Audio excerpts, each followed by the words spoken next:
Hi, I'm Paul Bono for Piano with Willie, and in this lesson we're going to tackle Ring of Fire, which some of you might know from the very famous Johnny Cash version, but this is actually the Ray Charles version.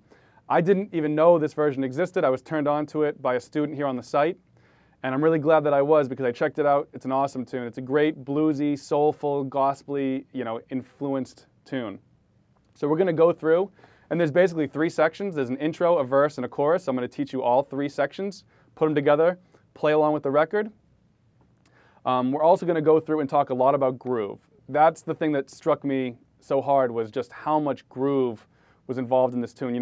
Sometimes there's plenty of things that we know how to play, but it's a matter of knowing how, what not to play, and how sometimes less is more. So I think this is an exercise in how less is more, because simple little voicings and stuff go so far in creating that groove. So we're going to work with our metronome, talk about how to, play right-hand voicings and left-hand bass line and lock in that groove, the role of those players in the band as well, the bass player and the piano player and the guitar player.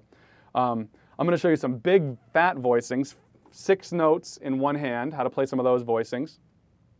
We're going to talk about some filler ideas, so some chorded filler ideas. You heard me play them just now in the introduction.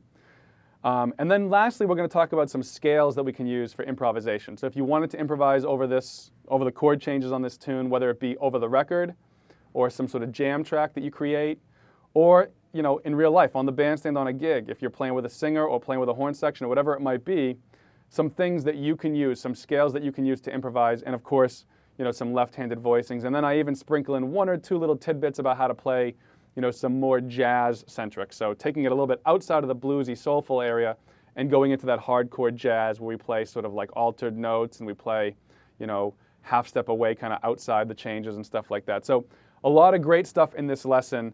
I'm really excited to get started. Go to Amazon or iTunes, download the track, check it out on YouTube, and then come back here and start the lesson with me in Chapter 1.